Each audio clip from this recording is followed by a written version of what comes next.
نحمده ونصلي على رسوله الكريم اما بعد فاعوذ بالله من الشيطان الرجيم بسم الله الرحمن الرحيم رب اشرح لي صدري ويسر لي امري واحلل عقدة من لساني يفقهوا قولي۔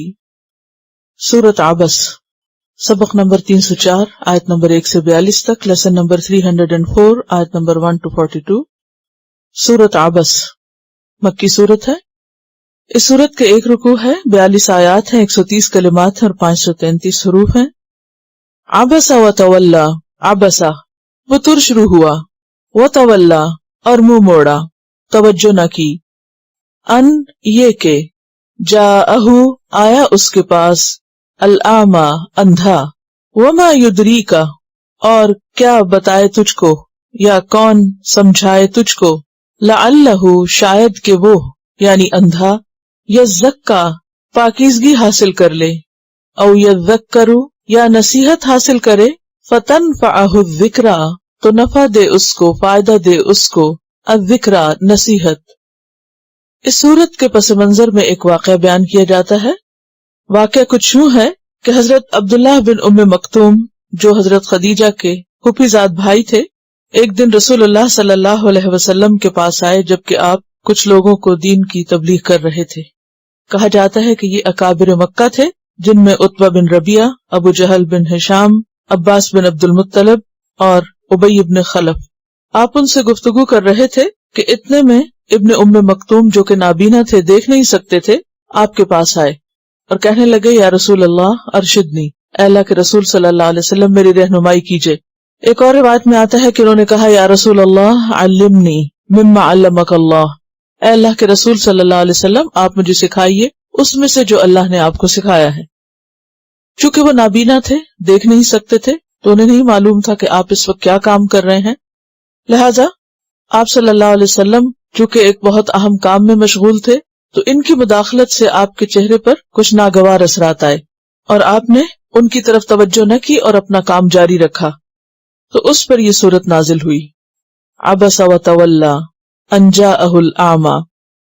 عبس یعبس، عابس کہتے ہیں ماتھے پہ بل ڈالنے والے کو، اور اسی سے لفظ عبوس نکلا ہے جو پیچھے آپ پڑھ چکے ہیں۔ عباس لفظ بھی اسی سے، عباس شیر کے لیے آتا ہے، یعنی عباس کا معنی کیا ہوتا ہے؟ شیر، اور شیر کا دیکھنا بھی ایک خاص قسم کا دیکھنا ہوتا ہے۔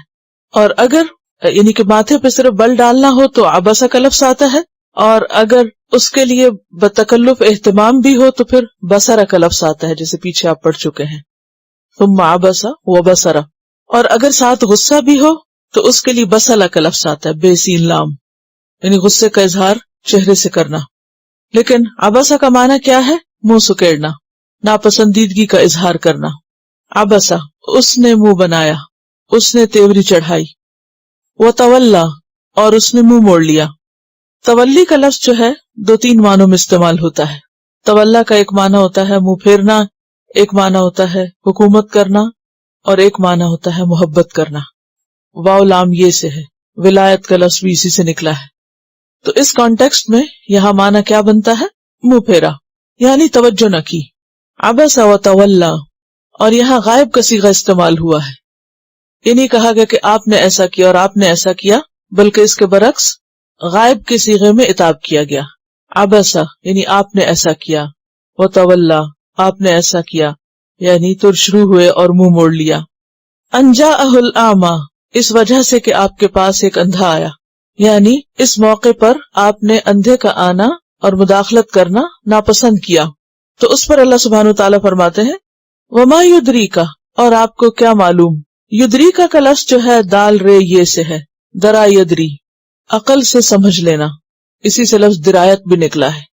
وما یدریکا اور کیا چیز آپ کو سمجھائے، یعنی کون بتائے، آپ کو کیسے پتا چلے، لعلہ شاید کہ وہ کون، یعنی الاعمی، یزکا پاکیزگی حاصل کر لے، یعنی ان کفار مکہ کی یا ان اکابرین کی بنسبت وہ اعمی زیادہ سیکھ جائے اور زیادہ تزکیہ حاصل کرے، اس کو زیادہ فائدہ پہنچے، یعنی اللہ کے دین سے وہ زیادہ فائدہ حاصل کرے۔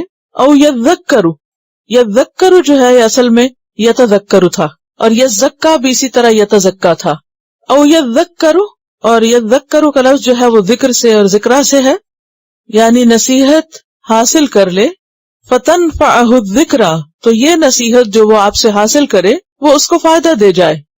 تو مراد اس سے کیا ہے کہ ایک طرف وہ لوگ بیٹھے ہوئے ہیں جو کوئی بات سننے کو تیار نہیں اور انتہائی تکبر کا شکار ہیں، اور دوسری طرف ایک ایسا شخص ہے جو واقعی سیکھنا چاہتا ہے اور سیکھنے میں سنجیدہ ہے اور صرف سیکھنے ہی کی غرض سے آیا ہے، تو اس کی نسبت آپ اس کو توجہ نہ دیں جو سیکھنا نہیں چاہتا۔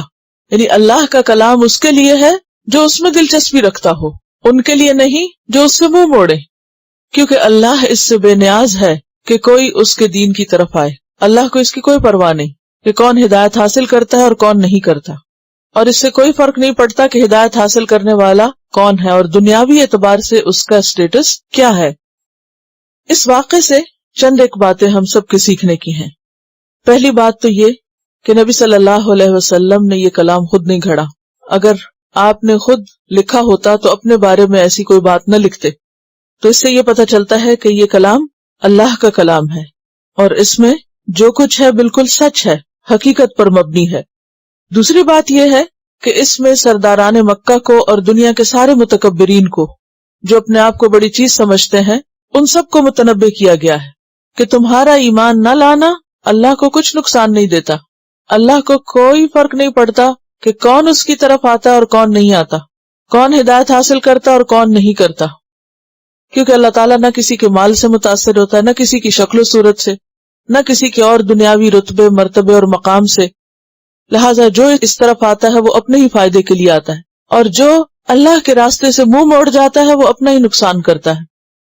اللہ تعالیٰ کو اور اللہ کے دین کو اس سے کوئی فرق نہیں پڑتا، کیونکہ اللہ بے نیاز ہے۔ قرآن پاک میں ایک دوسری جگہ پر آتا ہے ان علیک الا البلاغ، آپ کے ذمے بس پہنچا دینا ہے۔ ایک اور جگہ آتا ہے لیس علیک ھداھم، آپ کے ذمے نہیں ان کی ہدایت۔ پھر اسی طرح یہ بات بھی اس واقعے سے پتہ چلتی ہے کہ جو سیکھنے میں سنجیدہ ہو، جو واقعی سچا ہو، جو سیکھنے سے دلچسپی رکھتا ہو، اس کی طرف توجہ دینی چاہیے، خواہ وہ کوئی بھی ہو، کسی بھی مقام اور مرتبے کا ہو، کوئی قریب ہو یا دور ہو، جس کے اندر سچی طلب ہو وہ اہمیت کے لائق ہے۔ اب یہاں پر آپ دیکھیے کہ ایک طرف اکابرین قریش ہیں اور دوسری طرف عبداللہ بن ام مکتوم ہے۔ اگرچہ عبداللہ بن ام مکتوم جو تھے یہ بھی خاندانی اعتبار سے کوئی معمولی انسان نہیں تھے، حضرت خدیجہ کا خاندان ایک معزز خاندان تھا، حضرت خدیجہ کے خاندان میں سے تھے، تو خاندانی وجاہت اور خاندانی جو عزت یا حسب نسب کے اعتبار سے وہ بھی اپنے قوم کے ایک اچھے خاندان میں سے یا اچھے گھرانے میں سے تھے، اور دوسری طرف قریش کے لوگ تھے، تو ایک اعتبار سے تو سٹیٹس برابر ہے۔ فرق کس چیز کا ہے جس کی بنا پر ایک کو اہمیت دی جا رہی ہے اور دوسرے کو پیچھے کیا جا رہا ہے؟ ایک سیکھنے میں سنجیدہ ہے اور دوسرا اس کو پرواہ نہیں ہے۔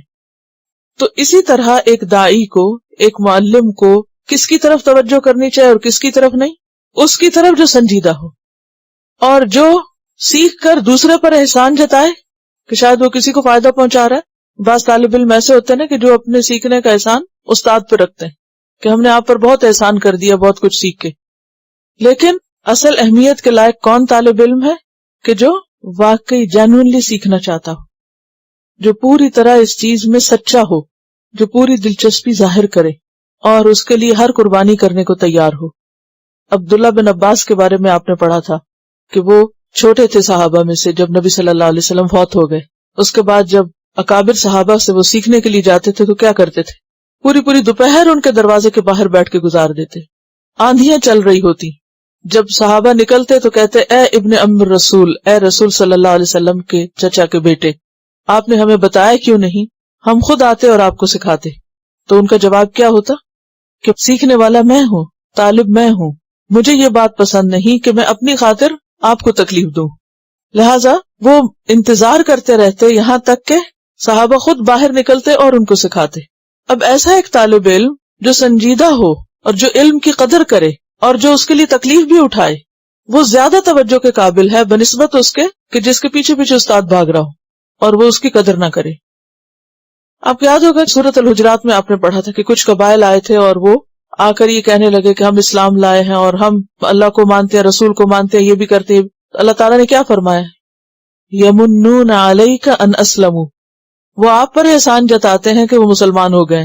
قل لا تمنوا علی اسلامکم، آپ ان سے کہہ دیجئے کہ اپنے اسلام کا احسان مجھ پہ مت جتاؤ، بل اللہ یمن علیکم، یہ اللہ کا احسان ہے تم پر، ان ہداکم للایمان، کہ اس نے تمہیں ایمان کی طرف رہنمائی کی ہے۔ تو بات یہ ہے کہ جو شخص طلب علم میں، دین سیکھنے میں سنجیدہ ہو، استاد کے لیے لازم ہے کہ اس کی طرف توجہ کرے، اور جو اپنی مرضی کا مالک ہو اور اپنی مرضی سے سیکھنا چاہے اس کو اس کے حال پہ چھوڑ دیا جائے، خواہ وہ کتنے ہی بڑے قبیلے اور گھرانے اور عزت و احترام کے سو کالڈ دنیاوی اعتبار سے اس سے تعلق رکھتا ہو، کیونکہ اللہ کے دین کو کسی کی بھی ضرورت نہیں۔ جو بھی شخص دین کی طرف آتا ہے وہ دراصل اپنے بھلے اور فائدے کے لیے آتا ہے۔ پھر اس سے ایک بات یہ بھی پتہ چلتی ہے کہ یہ بات، یعنی یہاں بظاہر ایسا لگتا ہے جیسے نبی صلی اللہ علیہ وسلم سے اللہ تعالیٰ ناراض ہو رہے ہیں، اور یوں محسوس ہوتا ہے کہ جیسے نعوذ باللہ آپ صلی اللہ علیہ وسلم کے اخلاق میں کوئی کمی تھی۔ تو بات یہ نہیں، بات یہ ہے کہ اللہ تعالیٰ نے آپ کے اخلاق کی گواہی دی ہے، انک لعلی خلق عظیم، کہ آپ اخلاق کے بلند مرتبے پر فائز ہیں۔ یہ دراصل آپ کا ایک اجتہاد تھا کہ آپ کے سامنے بیک وقت دو چیزیں آ گئیں، ایک طرف ایک گروہ ہے، دوسری طرف دوسرا، تو آپ کو یہ خیال تھا کہ یہ شخص تو ہے ہی ایمان والا، اگر اس کو بعد میں بھی دیکھ لیا جائے تو پہلے ان کو دیکھ لیا جائے۔ تو یہ آپ کا اپنا اجتہاد تھا، یعنی یہ کیا تھا دراصل؟ نبی صلی اللہ علیہ وسلم کا اجتہاد تھا۔ تو اس پر اللہ سبحانہ وتعالیٰ نے مداخلت کی کہ نہیں، ان کی نسبت یہ شخص زیادہ اہم ہے اپنے ایمان کی وجہ سے، اور دوسری طرف ان کو سنانا مقصود تھا، ان کو بتانا مقصود تھا کہ تم اہم نہیں ہو اللہ کی نگاہ میں اپنے تکبر کی وجہ سے۔ پھر اسی طرح یہ ہے کہ یہاں پر بعض لوگوں نے جب نبی صلی اللہ علیہ وسلم کے بارے میں بات کی تو ادب اور احترام اور وہ جو ایک آپ کا مقام ہے اس کو پوری طرح ملحوظ خاطر نہیں رکھا۔ تو جب یہاں پر آپ ترجمہ کریں یا ایسی آیات کا ترجمہ کرنا تو بہت محتاط ہو کے کریں۔ مثلا آپ دیکھیے کہ جیسے عبسہ ہے، چونکہ یہ آپ صلی اللہ علیہ وسلم سے متعلق ہے، تو اس میں اس طرح کا ترجمہ کرنا کہ منہ بصورا اور منہ بنایا، یہ درست نہیں، ٹھیک ہے۔ اس میں آپ کیا کر سکتے ہیں، عبسہ یعنی ترشرو ہوا، مثلا ترش کس کو کہتے ہیں؟ کھٹا کو، ایک ہوتا ہے میٹھا اور ایک ہوتا ہے کھٹا، تو میٹھے کی نسبت کھٹا جو ہے وہ مختلف ہے۔ پھر اسی طرح تولا کا زیادہ احتیاط والا ترجمہ کیا ہوگا کہ توجہ نہ کی، یا وضاحت کیا ہوگی کہ آپ نے توجہ نہ کی۔ پھر اسی طرح یہ بات بھی یاد رکھیں کہ ابن ام مکتوم چونکہ دیکھتے نہیں تھے، ان کو اس بات کا پتہ نہیں تھا، کیونکہ آپ کی جو گفتگو ہو رہی تھی وہ آہستہ آہستہ ہو رہی تھی۔ تو ایک شخص جو دیکھتا نہ ہو وہ معذور ہے، جسے پیچھے بھی آپ پڑھ چکے نا، لیس علی الاعمى حرج ولا علی الاعرج حرج ولا علی المریض حرج۔ تو سوسائٹی کے جو معذور یا ہینڈی کیپٹ افراد ہوتے ہیں ان کا ایک خاص حق ہوتا ہے، ان کے لیے اسپیشل رعایت ہوتی ہے۔ یہاں دو دیکھنے والوں کے درمیان فرق نہیں کیا جا رہا، یعنی اس حکم سے کوئی یہ نہ سمجھے کہ ہاں ٹھیک ہے ہم ہر وقت مداخلت کر سکتے ہیں، کیونکہ اللہ سبحانہ وتعالیٰ نے نبی صلی اللہ علیہ وسلم کو عتاب فرمایا کہ آپ نے ابن ام مکتوم کی مداخلت کو ناپسند کیوں کیا۔ وقت بے وقت کی مداخلت جو ہے اس کے بارے میں سورۃ الحجرات میں آپ پیچھے پڑھ چکے ہیں۔ کیا اپنی آوازیں بلند نہ کرو، نبی کو تم اس طرح نہ پکارو جس طرح تم ایک دوسرے کو پکارتے ہو، اور گھر کے باہر سے آوازیں مت دو۔ اور بات ہے نا کہ جب بدو آتے تھے اور باہر سے یا محمد کہہ کے پکارنے لگتے تھے، تو وہ جو ادب اور احترام کے خلاف جتنی بھی چیزیں ہیں ان سب کا ذکر سورۃ الحجرات میں ہو چکا ہے۔ یہاں مراد کیا ہے، ایک وہ شخص جو انتہائی سنجیدہ ہے، پھر اوپر سے معذور بھی ہے، کیونکہ اس کو تو نہیں پتا کہ آگے کیا ہو رہا ہے، لیکن وہ لوگ جو اپنی آنکھوں سے دیکھتے ہوں، یہ حکم ان کے لیے نہیں ہے کہ وہ وقت بے وقت مداخلت کر کے دین کے کام کو ایک مذاق بنا لیں۔ پھر فرمایا اما من استغنا، لیکن وہ شخص جو بے پرواہی کرتا ہے، لاپرواہی برتتا ہے، یعنی اس کو دین سے کوئی دلچسپی نہیں۔ تو یہاں کون مراد ہے اس سے؟ قریش کے وہ لوگ جو دین کے بارے میں سنجیدہ نہیں تھے۔ کیوں ایسا کرتے تھے؟ اپنے جاہ و مال کی وجہ سے، اپنے سٹیٹس کی وجہ سے، کہ ہمارا سوسائٹی میں بہت بڑا مقام ہے لہٰذا ہمیں دین کی ضرورت نہیں۔ آج بھی آپ دیکھیں کہ بہت سے لوگ اپنی دنیاوی کامیابی کی وجہ سے کیا سمجھتے ہیں کہ انہیں دین کی ضرورت نہیں۔ فَأَنْتَ لَهُ تَصَدَّى، تو آپ اس کی فکر کرتے ہیں، یعنی جس کو خود اپنی فکر نہیں آپ کیوں اس کی فکر کرتے ہیں۔ تصدیٰ کا لفظ جو ہے صاد دال دال یا صاد دال یا سے ہے، یعنی صددہ یا صدا۔ جہاں تک صددہ کا لفظ ہے تو صددہ کا معنی ہوتا ہے متوازی اور مقابل، اور صدا کا لفظ جو ہے اس کا معنی ہوتا ہے گونج، ایکو. صدائے بازگشت آپ نے سنا ہوگا لفظ. مثلاً کبھی آپ کو اتفاق ہوا ہوگا کہ آپ کسی خالی مکان میں بولیں تو کیا ہوتا ہے، آپ کی آواز پلٹ کے آتی ہے، یعنی آپ کی آواز خود آپ کو سنائی دے رہی ہوتی. اسی طرح کنویں میں بعض اوقات آواز دیں تو ایسا لگتا ہے کہ جیسے آپ کی بات کا کسی نے جواب دیا. تو آمنے سامنے ہونے کا مفہوم آ جاتا ہے اس میں، کسی چیز کے مقابل ہونا. تو مراد اس سے کیا ہے کہ جو شخص بے پرواہی کرتا ہے آپ اس کے درپے ہیں، یعنی اس کے سامنے جاتے ہیں اور اس کی طرف توجہ کرتے ہیں اور اس کی طرف دھیان دیتے ہیں. اور تصدع کے ساتھ یہ جو لہو ہے نا، یہ تصدع لے لام صلہ ہے اس کا. تو تصدع لے کا مطلب ہوتا ہے کان دھرنا، یعنی اپنی ہی آواز کو دوبارہ سننا یا سننے کے معنوں میں. یعنی جو شخص بے پرواہ ہے آپ اس کی بات سنتے ہیں یا اس کے طرف کان لگائے ہوئے ہیں یا اس کے درپے ہیں یا اس کی طرف متوجہ ہیں. وما علیکا، اور نہیں ہے آپ کے ذمہ، اللہ یزکا، کہ نہ وہ تزکیہ حاصل کرے. یعنی یہ آپ کی ذمہ داری نہیں ہے کہ وہ پاکیزگی اختیار کرے، اس کا پاکیزہ بننا آپ کے سر نہیں. وہ بنے تو بنے، اور اگر نہیں اختیار کرے تزکیہ تو وہ اس کی اپنی ذمہ داری.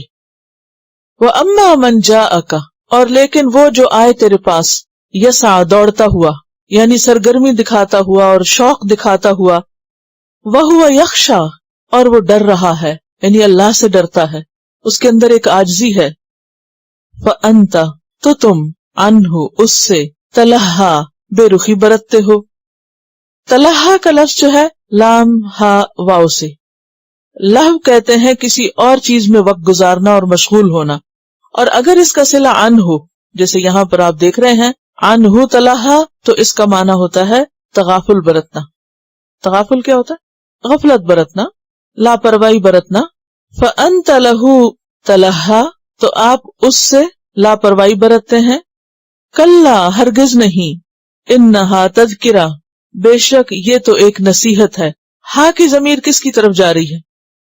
ان آیات کی طرف، ان کلمات کی طرف، یعنی یہ کلام تو ایک نصیحت ہے.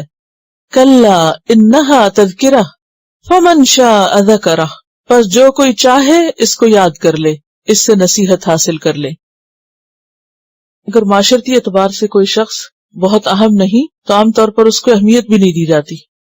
اصل چیز یہی ہے کہ ابن ام مکتوم کو اتنی اہمیت کیوں دی گئی؟ ان کی اسلام سے محبت اور اسلام کا جو شوق تھا ان کو، اس کی بنا پر.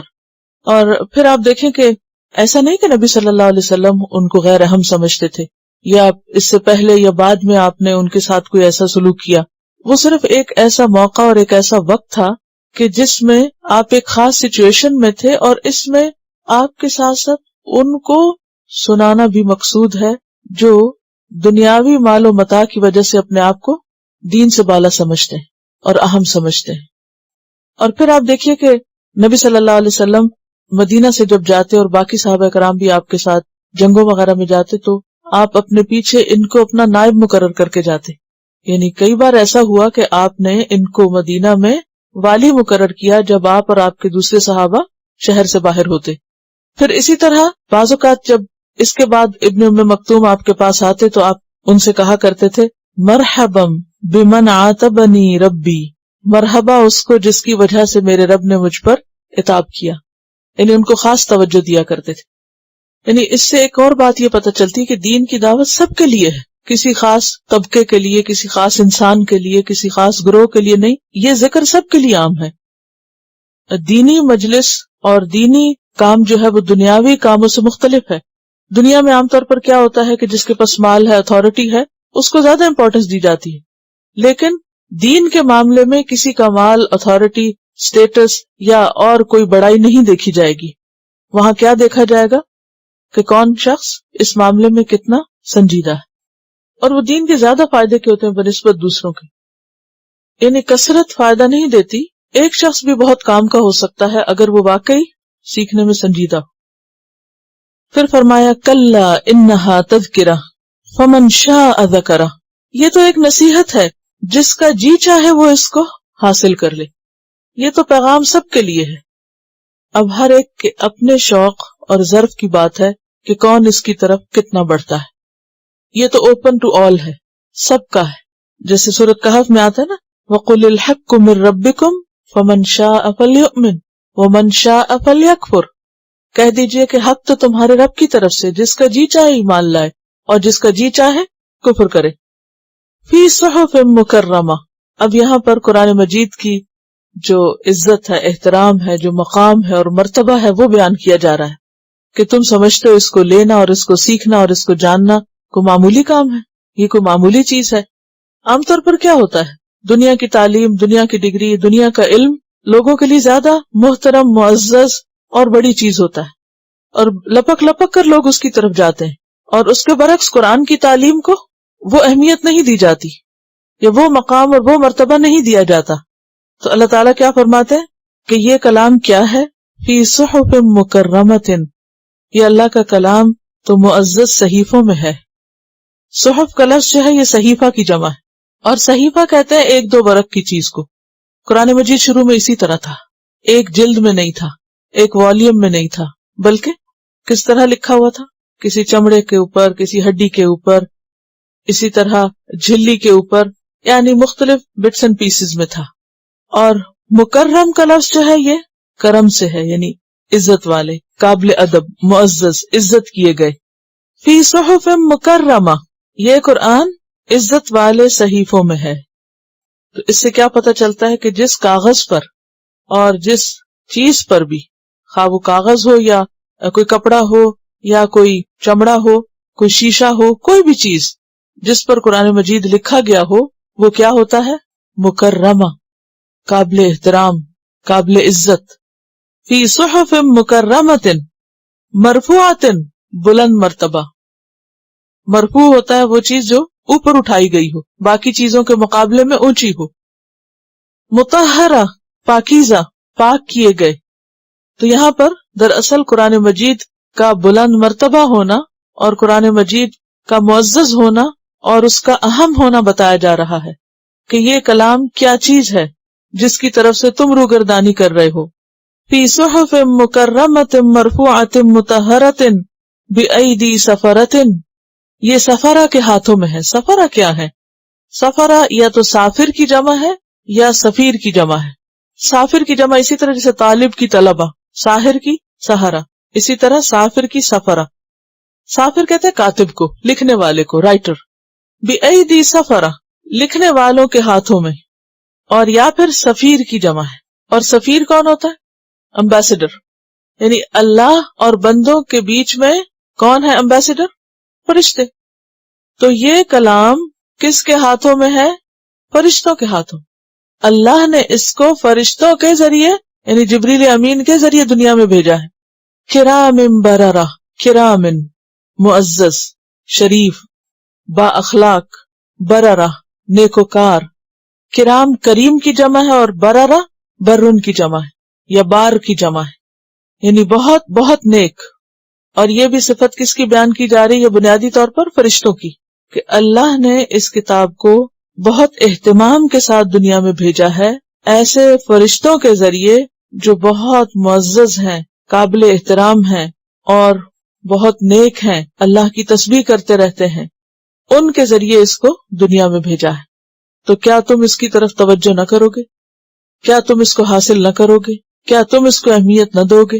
یعنی جس کلام کی اہمیت فرشتوں کے اندر ہے، اگر تم اس کو اہمیت نہ بھی دو تو اس کلام کا مرتبہ کم نہیں ہوتا، اور نہ ہی اللہ تعالیٰ کو اس بات سے کوئی فرق پڑتا ہے۔ تو یہ ساری آیات جو ہیں بنیادی طور پر قرآن کی فضیلت اور اہمیت کے بارے میں ہے، اور اس سے یہ بھی پتہ چلتا ہے، یعنی ہمارے لیے بھی اس میں سیکھنے کی بات ہے، اور وہ کیا کہ ہمیں بھی قرآن مجید کو عزت دینی چاہیے۔ جس جلد میں، جس ورق پر لکھا ہوا ہو، اس کو وہ قابل احترام ہے، یعنی کہ جو بھی چیز قرآن مجید سے متعلق ہے وہ کیا ہے؟ قابل احترام۔ اور پھر اس کو اونچا بھی رکھنا چاہیے، یعنی دل میں بھی اونچا مقام ہونا چاہیے اس کا، اور اسی طرح فزیکلی بھی اس کو اونچی جگہ پر ہی پلیس کرنا چاہیے، لیکن اتنا اونچا نہیں کہ پھر ہاتھ کی ریچھ سے باہر چلا جائے اور کبھی بھی نہ اٹھائیں اور کبھی بھی نہ کھولیں اس کو۔ مرفوعۃ مطہرہ، اور پھر پاک صاف بھی رکھنا چاہیے اس کو۔ پھر اسی طرح بأیدی سفرہ، اب آپ دیکھیے کہ ایک تو فرشتوں کے ہاتھ ہیں جو اس کو لائے یا انہوں نے اس کو لکھا، اور پھر اس کے بعد یہ کام کس کے حصے میں آیا؟ کون سافر بنے، کون کاتب بنے؟ صحابہ کرام میں سے کاتبین وحی تھے، اور پھر اس کے بعد آج تک یہ سلسلہ جاری ہے. تو جو شخص اس کے ساتھ تعلق قائم کرے، اس کو لکھے، پڑھے، سمجھے، اس کا مقام بھی کیا ہے؟ کرامن، معزز ہے. اور بررہ، وہ بھی نیکوں میں سے ہے، یعنی وہ بھی ایک نیکی کا کام کر رہا ہے. قرآن پاک کا احترام بھی لازم ہے. بہت سے لوگ قرآن مجید کا احترام نہیں کرتے. وہ کہتے ہیں ہم نے دیکھا تھا وہ سعودی عرب میں لوگوں نے نیچے رکھا ہوا تھا تو نیچے ہی رکھ دے تو کیا فرق پڑتا ہے. اور اس کا جو مقام اور مرتبہ ہے بحیثیت ایک کتاب کے، یا ان اوراق اور اس جلد اور اس سب کا، یہ بھی بہت اہم ہے اور یہ بھی لازم ہے. تو یہاں انڈائریکٹلی قرآن مجید کا ادب اور احترام کرنا جو ہے اس کے بارے میں بھی بات کی جا رہی ہے، اور ہمیں اس کا خیال رکھنا چاہیے. بعض لوگ اس کو پھلانگ جاتے ہیں، بعض لوگ اس کو کہیں بھی کھلا چھوڑ دیتے ہیں، بچے اس کو کھیلنا شروع کر دیتے ہیں لے کر، یا اس کے اوپر کوئی ایسی لکیریں پھیرنا شروع کر دیتے ہیں. تو کوئی بھی ایسا کام کہ جو قرآن کے ادب کے خلاف ہو، اس سے بچنا چاہیے. اسی طرح ہائی لائٹ اگر آپ کر رہے ہیں تو وہ اس کو آپ کوئی بے ادبی تو نہیں کر رہے، وہ تو اس کو مزید آپ اہمیت دے رہے ہیں. ہائی لائٹ کا مطلب ہی کیا ہوتا ہے؟ اہمیت دے، واضح کرنا، اجاگر کرنا. کوئی بھی چیز جو قرآن سے متعلق ہے، خواہ اس کی ریسیٹیشن ہے، خواہ اس کی رائٹنگ ہے، خواہ اس کا پڑھنا لکھنا، یعنی کچھ بھی ہے، وہ سارے کا سارا ایک بہترین کام ہے.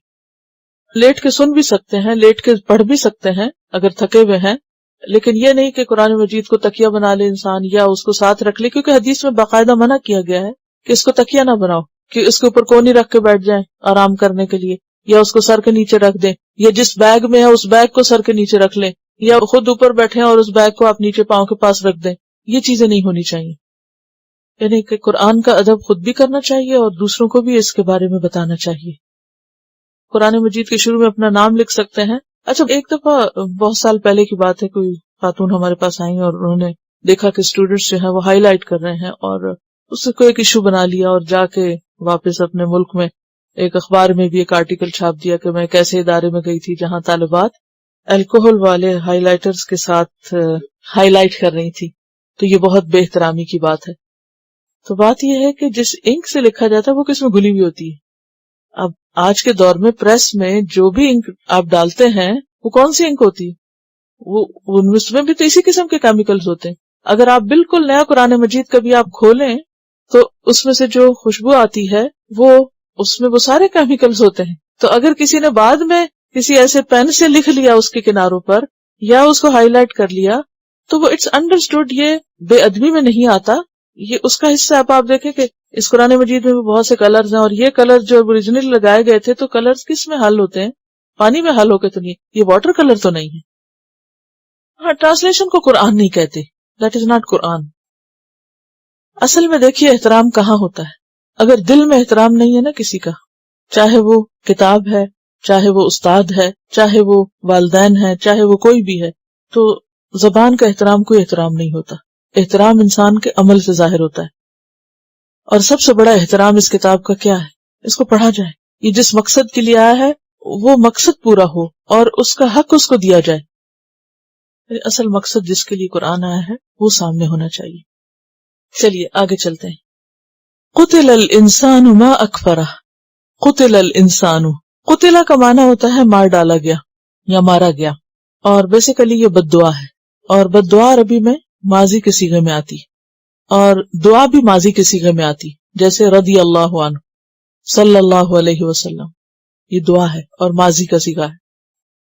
قتل الانسان ما اکفرہ، اور ما اکفرہ جو ہے یہ ما افعلہ کے وزن پر فعل تعجب ہے، یعنی حیرانی کی بات ہے کتنا ناشکرا ہے انسان. اور قتلہ کا معنی یہاں لٹرل نہیں کیا جائے گا، اس کا محاورتاً معنی ہوگا لعنت ہو انسان پر. جیسے ہم اردو میں کہتے ہیں نا بیڑا غرق ہو، یا پنجابی میں کہتے ہیں ککھ نہ رہے، تو اسی طرح عربی میں کہتے ہیں قتل الانسان، مارا جائے انسان. اور مرنے سے زیادہ اور کیا چیز انسان کے لیے محرومی کا سبب ہو سکتی ہے.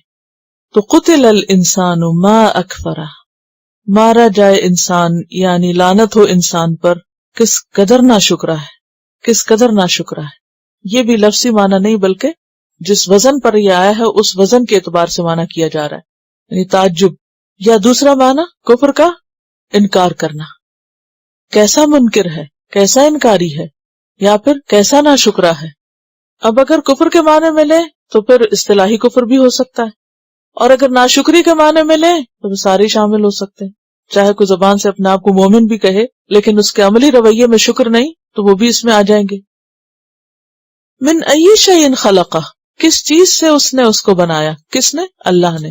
خلقہ میں ہوا کی ضمیر جو مستتر ہے، یعنی اللہ نے پیدا کیا. اس کو، کس کو؟ انسان کو. اللہ نے انسان کو کس چیز سے پیدا کیا، کس چیز سے بنایا؟ یعنی انسان اپنے آپ کو تو دیکھے. من نطفۃ، نطفے سے. اور نطفہ ینطف کا معنی ہوتا ہے پانی کا قطرہ قطرہ ٹپکنا. تو نطفہ کا ایک ترجمہ یہ بھی کیا جاتا ہے ٹپکتی بوند سے، اور مراد اس سے منی کا قطرہ ہے، سیمن. من ای شیء خلقہ، من نطفۃ، یہ اس کا جواب ہے. خلقہ، اس نے اس کو پیدا کیا، یعنی اللہ نے انسان کو نطفے سے بنایا. فقدرہ، پھر اس کی تقدیر مقرر کی. قدر یقدر تقدیر پلاننگ کے لیے آتا ہے، یعنی انسان کے بارے میں پوری پلاننگ کی. کیا کتنی زندگی ہوگی، کیا اس کی شکل و صورت ہوگی، کیا اس کا انجام ہوگا، یہ تمام چیزیں. اور پھر یہ کہ ماں کے پیٹ میں بھی پوری پلاننگ ہوتی ہے اس کی کہ کتنا عرصہ نطفہ، پھر علقہ، پھر مضغہ، اور مختلف جو سٹیجز سے انسان گزرتا ہے. یہ ایسے ہیپ ہیزڈ نہیں ہوتا بلکہ اللہ تعالیٰ کی ایک پوری پلاننگ ہوتی ہے اس کے پیچھے. خلقہ فقدرہ ثم السبیل یسرہ، پھر راستے کو اس نے آسان کیا اس کے لیے. اب یہاں راستے سے مراد دو راستے ہیں. ایک تو کانٹیکسٹ میں کہ اللہ نے انسان کو پیدا کیا، نطفے سے بنایا اور اس کی تقدیر مقرر کی ماں کے پیٹ میں، پھر ماں کے پیٹ سے باہر آنے کا راستہ آسان کر دیا. اب دیکھیں کہ بظاہر دیکھنے میں وہ راستہ کتنا چھوٹا ہے اور بچے کا سائز اس کے مقابلے میں خاصا بڑا ہے، لیکن کس طرح اللہ سبحانہ وتعالیٰ اس کو ہموار کرتے ہیں اور انسان کے باہر آنے کا راستہ آسان کر دیتے ہیں. ثم السبیل یسرہ، اور دوسری السبیل سے مراد ہدایت کا راستہ، یعنی اللہ نے صرف پیدا ہی نہیں کر دیا بلکہ اس کے لیے پیغمبر بھیج کر، کتاب بھیج کر ہدایت حاصل کرنے کی راہ آسان کر دی. آپ سوچئے تھوڑی دیر کے لیے کہ اگر ہمارے پاس یہ کتاب نہ ہوتی کہاں سے ہدایت پاتے؟ پیغمبر کی تعلیمات نہ ہوتی کہاں سے کچھ جانتے؟ ان دو چیزوں کو زندگی سے نکال دیجئے، باقی کیا رہ جاتا ہمارے پاس؟ کیا رہنمائی، کیا سمجھ؟ کچھ بھی نہیں. پھر تو انسان ٹکرے ہی کھاتا رہتا ہے، کبھی اس کی بات، کبھی اس کی، وہ اس کو جھٹلا رہا ہے، وہ اس کو. کوئی حقیقت اور سچائی تو انسان کے پاس نہیں رہ جاتی. تو اس لیے خاص طور پر ہدایت کے راستے کی طرف بھی اشارہ ہے یہاں کہ اللہ نے انسان پر بڑا احسان کیا ہے، اور یہ اللہ کے احسانات میں سے ایک احسان ہے کہ بندے کو بنا کے عقل سمجھ دے کے ایسے ہی نہیں چھوڑ دیا، اس کے لیے ہدایت کی راہ آسان کی، ہدایت کا انتظام فرمایا. جیسے پیچھے آپ پڑھ چکے انا ہدیناہ السبیل اما شاکرا و اما کفورا. ثم اماتہ، پھر اس کو موت دی. موت بھی اللہ کی نعمتوں میں سے ایک نعمت. کیسے؟ اگر انسان مرے نا، اور خاص طور پر آپ دیکھیں کہ وہ مریض جو سالوں کومے میں رہتے ہیں اور ان کو موت نہیں آتی، وہ کس قدر دوسروں کے لیے باعث اذیت بن جاتے ہیں. تو یہ اس کو، یعنی اللہ سبحانہ وتعالیٰ کا بندے کو موت دینا اور موت کے ذریعے دنیا کے غموں سے نجات پا جانا، یہ بھی اس کی ایک رحمت ہے. ثم اماتہ فاقبرہ، پھر اس نے اس کو قبر میں رکھا تاکہ انسان کا احترام برقرار رہے. مرنے کے بعد قبر نصیب ہونا یہ بھی اللہ کی نعمت ہے. اگر مردے کو زمین کے اوپر چھوڑ دیا جائے تو کیا ہو؟ جانور کھا جائیں، اور اگر جانور نہ کھائیں تو گل سڑ جائے، کیڑے پڑ جائیں، اس کی شکل بگڑ جائے، اس کا حال حلیہ. کبھی آپ نے دیکھا ہوگا کہ بعض اوقات لوگ مار کے مردوں کو چھپا دیتے ہیں جھاڑیوں میں یا کسی چیز میں، اور پھر اچانک وہ مل جاتا ہے مردہ، تو آپ نے دیکھا ہوگا کہ وہ دیکھنے کے قابل نہیں ہوتے. جی ہاں، بعض اوقات پہچاننا، یعنی اتنا روٹن ہو جاتے ہیں کہ بعض اوقات پہچاننا بھی مشکل ہوتا ہے کہ یہ کون ہے. یہ کسی بچے کا واقعہ بیان کر رہی ہیں کہ اس نے کسی بات پر ڈپریشن ہوا، گولیاں کھا لی اور گھر سے نکل گیا. جب گھر سے 4 فرلانگ کے فاصلے پہ پہنچا تو ایک ٹینکی تھی، تو اس کے پاس وہ گر گیا، بے ہوش ہو گیا، اور سنو پڑ گئی اور سنو میں وہ دب گیا. 4 مہینے تک کسی کو پتا نہ چلا. پھر جب وہ سنو پگھلی اور وہ اس کی باڈی نظر آئی تو پھر اس کو انہوں نے سنو کے ٹکڑے کی طرح نیچے سے کاٹ کے اٹھا کے اس کو لے گئے کہ اگر اس کو سنو کو ہٹایا گیا تو بالکل ٹکڑے ٹکڑے ہو جائے گا اور وہ اٹھانا مشکل ہو جائے گا اس کا. تو یہ جو قبر ہے انسان کے لیے بہت مہربان بھی ہے کہ وہ اس کے سارے عیب ڈھانپ دیتی. بس جو کچھ ہے انسان اپنے اچھے برے کے ساتھ اس میں جا کے چھپ گیا. ثم اماتہ فاقبرہ، پھر اس کو موت دی، پھر اس کو قبر دی. ثم اذا شاء انشرہ، پھر جب وہ چاہے گا اس کو اٹھا کھڑا کرے گا. انشرہ کا لفظ جو ہے نشر سے، نشر کرنے کا مطلب ہوتا ہے پھیلانا. ناشر منشور اسی سے ہے. کس لیے اٹھائے گا؟ کس لیے اٹھا کے سب کو میدان حشر میں پھیلا دے گا؟ تاکہ حساب کتاب ہو، جزا سزا ملے. تو بات یہ ہے کہ انسان کو دراصل اپنی ذات پر توجہ کرنے کی دعوت دی جا رہی ہے کہ انسان اپنی حقیقت کو تو معلوم کرے اور پھر دیکھے کہ اللہ نے اس پر کیسے کیسے احسان کیے. اگر انسان اللہ کے ان احسانات کو یاد رکھے تو کبھی ناشکری نہ کرے. کیف تکفرون باللہ وکنتم امواتا فاحیاکم ثم یمیتکم ثم یحییکم ثم الیہ ترجعون. اور جہاں تک ناشکرے پن کی بات ہے تو اس کے بارے میں آتا ہے وما یجحد بآیاتنا الا کل ختار کفور. یہاں پر آپ دیکھیے کہ اللہ سبحانہ وتعالیٰ کے جو احسان ہے کہ انسان کو یاد دہانی کرائی جا رہی ہے کہ دیکھو تم بنے کہاں سے ہو، یعنی کیسے گندے پانی سے کیسی خوبصورت شکل اس نے تمہاری نکالی. حالانکہ پانی پر کوئی پینٹ نہیں کر سکتا. یعنی حیرت کی بات ہے نا، پانی ایک لیکوڈ چیز ہے اور اس لیکوڈ سے ایک ہڈیوں والا جسم، جان والا، بالوں والا، مسلز والا ایک پورا انسان بن کے نکلا. یعنی کوئی سالڈ چیز نہیں ہے جس سے انسان کی زندگی کا آغاز ہوتا ہے. کس نے اس کو اس سٹیج میں ڈھالا؟ پھر انسان کے پاس اگر اللہ نہ چاہے ہڈیاں دے انسان کو تو انسان کیا کر سکتا ہے؟ ایک گوشت کا ڈھیر ہوگا نا. کس طرح اس کو اللہ نے پوری طرح ہموار، مناسب، درست بنایا اور اس کا اندازہ مقرر کیا کہ ہاتھ کتنے ہوں گے، پاؤں کتنے ہوں گے، قد کتنا ہوگا، ساری تفصیلات طے کی. پھر اس کے لیے اس دنیا میں کام کاج کرنے کے راستے آسان کیے، ہدایت کے راستے آسان کیے. پھر ایک وقت آیا، اس کی موت آئی، موت دی اور موت کے بعد قبر جیسی چیز اس کو دی. ثم اذا شاء انشرہ، پھر اس کے بعد اس کا حساب بھی ہوگا اور اگر اس حساب میں کامیاب ہو گیا تو جنت جیسا اعلیٰ درجہ بھی ملے گا. ان ساری نعمتوں کے ہوتے ہوئے انسان کو حق نہیں پہنچتا کہ وہ اللہ کی ناشکری کرے.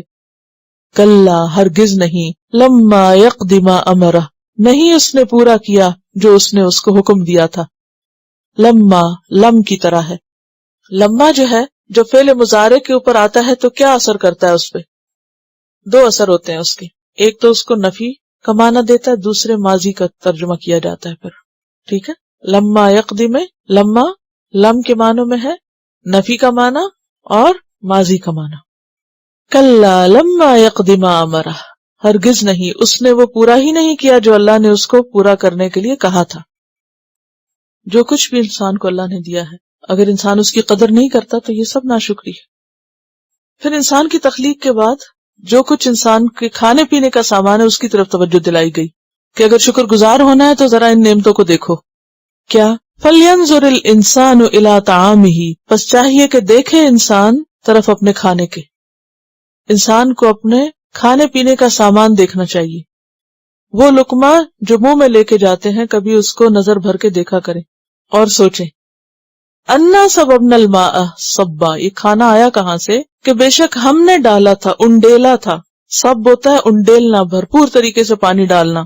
الماء پانی، صبًّا انڈیلنا. کہاں سے انڈیلا تھا؟ بادلوں سے.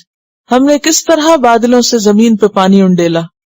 ثم پھر شققنا، ہم نے پھاڑا، الارض زمین کو، شقاً پھاڑنا، یعنی نباتات اگانے کے لیے کس طرح بیج گٹلیاں پھٹی اس میں سے زمین نے جگہ دی اور پودے باہر آئے. فانبتنا فیہا حبا، پھر اگائے ہم نے ان میں اناج، چاول، گندم، چنا وغیرہ. پیچھے تفصیل گزر چکی ہے حب کی. وعنبا، اور انگور، وقضبا، اور کھیرا، ترکاری، ویجیٹیبل، نیوٹریشنل پلانٹس. یعنی قضب کا لفظ جو ہے یہ جامع لفظ ہے، ایسی سبزیوں کے لیے عام طور پر آتا ہے جو کچی کھائی جاتی ہیں جیسے گاجر، مولی وغیرہ، کھیرے، سیلڈز کہہ لیں. وعنبا وقضبا وزیتونا ونخلا، اور زیتون اور کھجور، olives and dates. وحدائق غلبا، اور گھنے باغ. حدائق حدیقہ کی جمع، پیچھے پڑ چکے ہیں، وہ باغ جس کی باؤنڈری والز ہوں. اور غلبن اس باغ کو کہتے ہیں، اغلب کی جمع ہے جس میں بہت درخت ہوں اور جن کی شاخیں ایک دوسرے میں گھسی ہوئی ہوں، گھنے باغ. وفاکہتن، اور پھل یعنی میوے، خواہ تر ہو یا خشک، ڈرائی فروٹ ہو یا فریش فروٹ. وابن، اور چارہ، گھاس، خودرو گھاس کے لیے آتا ہے، ایسی گھاس جو جانوروں کے چرنے اور کٹنے کے لیے بالکل تیار ہو، خواہ تر ہو یا خشک. اور مراد اس سے کیا ہے؟ مویشیوں کی خوراک. یعنی توڑی بھوسا وغیرہ. جو چیز انسانوں کے لیے فاقے ہے اس کے مقابل جانوروں کے لیے ابا ہے، ان کے فروٹس جس کو وہ انجوائے کرتے ہیں. متاعا لکم، فائدے کی چیز تمہارے لیے، ولانعامکم، اور تمہارے مویشیوں کے لیے، تمہارے جانوروں کے لیے. سورۃ الواقعہ میں بھی آپ نے پڑھا تھا نا، افرأیتم ما تحرثون اانتم تزرعونہ ام نحن الزارعون لو نشاء لجعلناہ حطاما فظلتم تفکہون انا لمغرمون بل نحن محرومون. اگر اللہ نہ دے تو کسی کے بس میں نہیں کہ کوئی کسی کو کچھ کھلا سکے. یہ صرف اللہ ہی کی قدرت ہے کہ انسان بیج ڈالتا ہے، پانی بھی اللہ برساتا ہے، اور زمین کو توفیق بھی وہی دیتا ہے کہ وہ طرح طرح کے پھل اور پودے اگا دے. اور پھر یہاں بہترین کھانوں کا ذکر کیا گیا جس میں اناج ہے، انگور ہیں خاص طور پر، اور کھیرا ہے، سیلڈز ہیں، زیتون ہے، ڈیٹس ہیں، میٹھا بھی ہے، اور حدائق غلبہ، اور خوش رنگ باغ بھی ہیں جن کو دیکھ دیکھ کے انسان خوش ہوتا ہے. کچھ کھانے کی چیزیں ہیں، کچھ انجوائے کرنے کی ہیں، اور کچھ دیکھ کر مزہ کرنے کی ہیں. طرح طرح کے پارکس جو انسانوں نے بنائے اور صرف اس میں امیوزمنٹ کے لیے جاتے ہیں یا ریکریشن کے لیے جاتے ہیں. تو یہ سب چیزیں کس نے بنائی، کس نے اگائی، کس نے اتنی ورائٹی دی. بعض اوقات ہم صرف لگانے والے کی تعریف کرتے رہتے نا، کہ مالی کیسا تھا، گارڈنر کتنا اچھا تھا، جس نے یہ پلاننگ کی باغ کی وہ کتنا عقل مند ہے، اور کلر کمبینیشن بڑا اچھا ہے، اور یہ کتنی محنت ہے، اور کیسے کیسے اہتمام ہے. لیکن جس کا سب کچھ اصل میں بنایا ہوا اس کو بھول جاتے ہیں. تو ضرورت کس بات کی ہے، اس کو یاد رکھیں، اس کے شکر گزار بنیں. اور جب جب انسان ایسی نعمتوں کو دیکھے تو خالق کو یاد کرے. جتنا زیادہ خالق کی نعمتوں کو انسان دیکھ کر اس کو پہچانتا ہے اتنا ہی اس کا شکر گزار ہوتا ہے. تو ما اکفرہ کی تردید کیسے ہو سکتی ہے پھر؟ اور انسان اللہ کی مار اور لعنت سے کب بچ سکتا ہے؟ جب انسان شکر گزار ہو، اس کا اطاعت گزار ہو. اور شکر گزار کیسے ہو سکتا ہے؟ اس کی بنائی ہوئی نعمتوں پر غور کرے، اپنے جسم پر، اور جس سے انسان کا جسم بڑھتا ہے، پھلتا پھولتا ہے.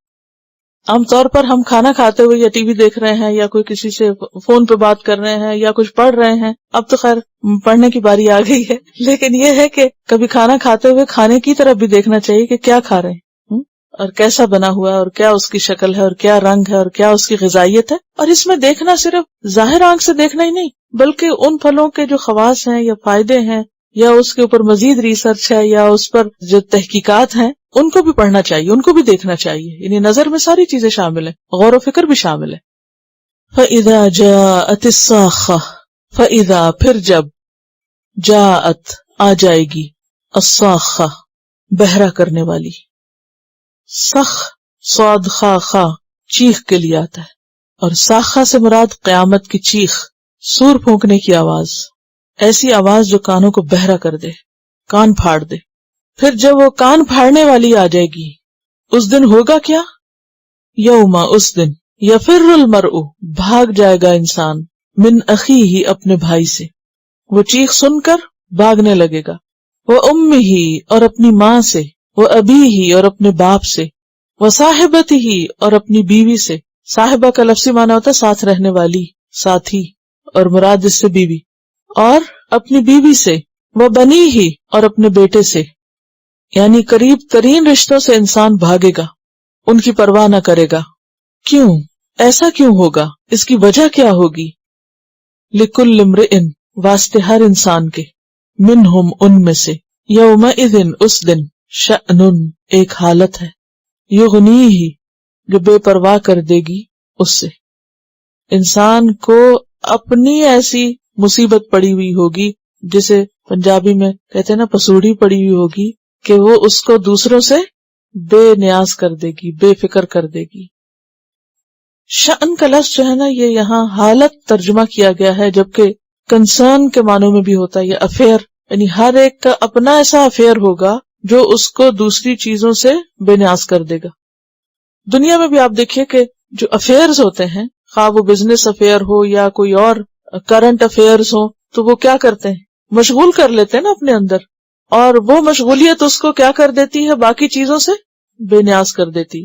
قیامت کے دن انسان کو اپنی ذات کے بارے میں ایسے ایسے کنسرن ہوں گے، ایسی ایسی فکر ہوگی کہ اسے اپنے سوا کسی دوسرے کی نہ یاد رہے گی، نہ ہوش رہے گا، نہ فکر رہے گی. دنیا میں تو ایسے ہوتا ہے نا کہ اگر آپ کے بچے کو کچھ ہے، شوہر کو کچھ ہے، بہن بھائی کو کچھ ہے تو آپ کی نیند اڑ جاتی. لیکن قیامت کا دن ایسا شدید دن ہے کہ جس میں انسان کا اپنا حال ایسا ہوگا کہ اسے ہر دوسرا شخص بھول جائے گا، خواہ وہ اس کا کتنا قریبی رشتہ دار ہی کیوں نہ ہو. اس کے بارے میں وہ حدیث بھی آتی نا کہ انسان کا حال کیا ہوگا. آپ صلی اللہ علیہ وسلم نے فرمایا کہ قیامت کے دن انسان ننگے اور بے لباس اٹھائے جائیں گے، کپڑے نہیں ہوں گے کسی کے پاس. ہزارے قبروں میں جو کپڑے میں کفن تو گل سڑ چکا ہوگا، جب دوبارہ اٹھایا جائے گا تو وہ ایسے ہی ہوگا جیسے ماں کے پیٹ سے آتا ہے کوئی، تو قبر کے پیٹ سے بھی ایسے ہی نکلیں گے لوگ. تو حضرت عائشہ نے کہا پھر تو وہ بہت ہمیں شرم آئے گی کہ لوگ اگر ہماری طرف دیکھیں گے. تو آپ نے فرمایا کہ اس کا ہوش کس کو ہوگا؟ کسی کو کسی کی طرف دیکھنے کا ہوش نہ ہوگا. آپ نے دیکھا ہوگا کہ اگر حج پر جب بہت رش ہوتا ہے تو اس وقت بھی ایک تو عبادت کا موقع ہوتا ہے، اور دوسرا یہ کہ کوئی پتہ نہیں ہوتا کہ آپ کے دائیں یا بائیں یا آگے یا پیچھے کون جا رہا ہے.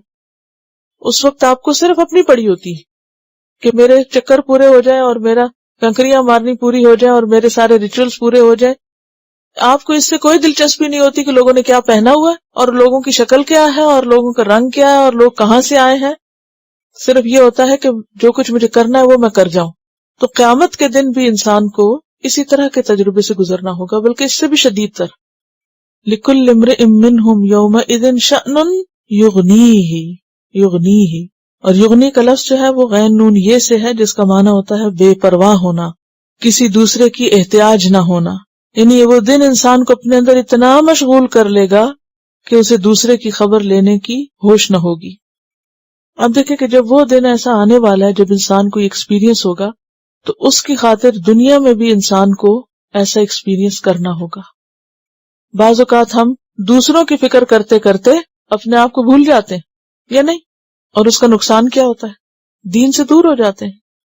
بہت سے لوگ صرف اس لیے کہ شوہر اجازت نہیں دیتے اس لیے ہم یہ کام نہیں کر سکتے، یوں نہیں پڑھ سکتے، یوں نہیں پڑھا سکتے، یہ کام نہیں ہو سکتا، وہ نہیں ہو سکتا، فلاں راضی نہیں ہے، بچے پسند نہیں کرتے، بہن بھائی مذاق کرتے ہیں، فلاں ایسا کرتا ہے.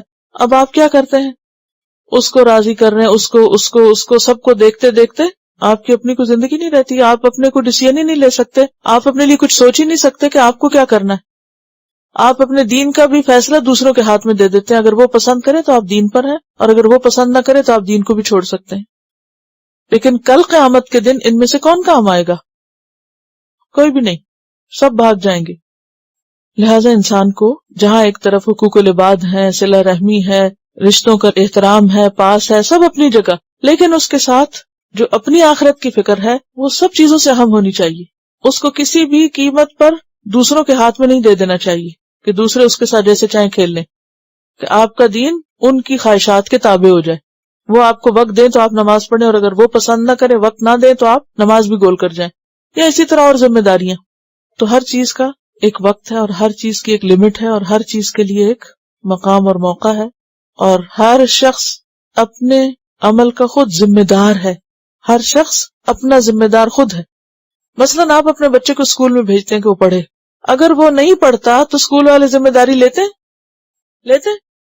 کیوں نہیں لیتے؟ کیا وجہ؟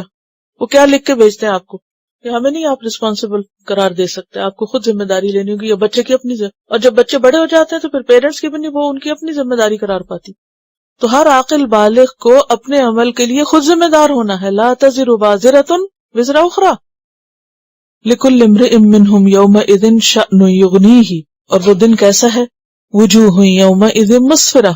کچھ چہرے اس دن روشن ہوں گے، شادماں ہوں گے، خوش ہوں گے. ضاحکۃ مستبشرہ، ہنس رہے ہوں گے، مسکرا رہے ہوں گے. ضاحکہ مستبشرہ، خوش، بشرا سے یعنی خوشخبری پائے ہوئے، خوش باش، یعنی چمکتے، ہنستے، مسکراتے، خوش. وَلَقَّاهُمْ نَضْرَةً وَسُرُورًا. اور جہاں تک نور کا تعلق ہے تو یوم تری المؤمنین والمؤمنات یسعی نورہم بین ایدیہم وبایمانہم. تو وہ نور کہاں سے نکل؟ ان کے جسم سے پھوٹ رہا ہوگا. وہ کوئی الگ سے چراغ نہیں ہاتھ پہ ہوگا، ان کا اپنا ہی نور ہوگا جو ان کے جسم سے نکل کر ہر طرف پھیل رہا ہوگا. وجوہ یومئذ مسفرہ ضاحکۃ مستبشرہ. ووجوہ، اور کچھ چہرے، وجہ کی جمع، یومئذ اس دن، علیہا غبرہ، ان پر غبار چھا رہا ہوگا، خاک اڑ رہی ہوگی. کچھ چہروں پر خاک اڑ رہی ہوگی. خاک اڑنے کا مطلب معلوم ہے نا آپ کو؟ یعنی کچھ چہرے ملگجے ہوں گے، میلے ہوں گے، جیسے ان پر کوئی دھواں پڑا ہوا ہو، مٹی پڑی ہوئی ہو. ترحقها قطرہ، چھا رہی ہوگی ان پر کلونس. ترحقها، رحق کا کیا معنی ہوتا ہے؟ زبردستی چھا جانا. یعنی کچھ چہرے تو چمک رہے ہوں گے اور کچھ چہروں کے اوپر سیاہی ہوگی، کالے ہوں گے، یا یہ کہ دھواں ہوگا ان کے منہ پر، غبار ہوگا، اور ان کے اوپر کلونس چھائی بھی ہوگی. یعنی خستہ حال ہوں گے، پریشان حال ہوں گے. یہ کون ہوں گے؟ اولئک هم الکفرۃ الفجرہ، یہ وہ لوگ ہوں گے جو ہیں کفرہ فجرہ. کفرہ کافر کی جمع اور فجرہ فاجر کی. کافر اعتقاد سے ہے اور فاجر عمل سے تعلق رکھتا ہے. یعنی جو لوگ اپنے ایمان میں یا پھر اپنے عمل میں اس معیار پہ پورے نہیں اترے، ان کا یہ انجام ہوگا. فاجر کون ہے؟ فجور سے. فجور کس کو کہتے ہیں؟ کھلم کھلا برائیاں کرنا. تو جو لوگ ناشکرے ہوں گے، جو لوگ فاجر ہوں گے، ان کا یہ انجام ہوگا. دنیا میں بھی آپ دیکھیے کہ اگر کوئی بخار ہو جائے آپ کو یا کوئی تکلیف ہو جائے تو پھر آپ کو کچھ اچھا نہیں لگتا. تو وہاں کی آفت تو سب آفتوں سے بڑی ہے. یعنی بعضوں کو دنیا میں بھی کوئی حادثے ہوتے ہیں تو چہروں کے اوپر گرد و غبار، دھواں، مٹی. تو بالکل اسی طرح قیامت کے دن بھی لوگوں کا حال برا ہوگا. اور یہ گرد و غبار اور کالک جو ہے وہ انسان کے اپنے اعمال کی ہوگی. یعرف المجرمون بسیماہم ویؤخذ بالنواصی والاقدام، لوگ اپنے چہروں سے پہچان لیے جائیں گے کہ کون کس حال میں ہے. یعنی شأن کا لفظی معنی ہے حال، حالت اور افیئر اور کنسرن. تو مراد اس یہ کہ وہاں اللہ سبحانہ تعالیٰ کے لیے آیا ہے کہ اللہ سبحانہ تعالیٰ ہر روز اس کی ایک نئی شان ہوتی ہے، وہ ایک نیا روپ ہوتا ہے، اور ایک یعنی ہر دن اس کے لیے ایک نیا دن ہے. اور اگر آج ایک دعا نہیں سنی گئی تو ضروری نہیں کہ کل بھی سنی جائے. کل کا دن ایک نیا دن ہے، لہٰذا پھر نئے سرے سے اس کی طرف رجوع کرو. یعنی اللہ تعالیٰ کی مشغولیت یا جو اس کا کام ہے اس کی طرف. بیسیکلی جو شأن کا لفظ ہے نا، یعنی وہ اگر انسان کی شأن ہو تو انسان کی، اور اگر اللہ سبحانہ تعالیٰ کے لیے تو اس کے اعتبار سے، اس کے رتبے اور مقام کے اعتبار سے. لیکن اصل چیز یہ ہے کہ انسان کی جو اس وقت ایک خاص قسم کی کیفیت ہے اس کو پوائنٹ آؤٹ کیا جا رہا ہے کہ انسان پہ ایسی کیفیت ہوگی، انسان ایسی فکر میں ہوگا اور ایسی حالت میں ہوگا کہ اس کو اپنے سوا کسی دوسرے کی پرواہ نہ ہوگی. جیسے ایک اور جگہ پر بھی آتا نا، وَلَا يَسْأَلُ حَمِيمٌ حَمِيمًا يُبَصَّرُونَهُمْ يَوَدُّ الْمُجْرِمُ لَوْ يَفْتَدِي مِنْ عَذَابِ يَوْمِئِذٍ بِبَنِيهِ وَصَاحِبَتِهِ وَأَخِيهِ وَفَصِيلَتِهِ الَّتِي تُؤْوِيهِ وَمَنْ فِي الْأَرْضِ جَمِيعًا ثُمَّ يُنْجِيهِ. انسان کیا چاہے گا؟ ساری زمین کے لوگ لے لو اور مجھے چھوڑ دو، میرے گناہوں میں سب پکڑے جائیں لیکن میری جان بخشی ہو جائے. تلاوت.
Quran vocabulary 100%. The best application to understand Quran. Study with flashcards.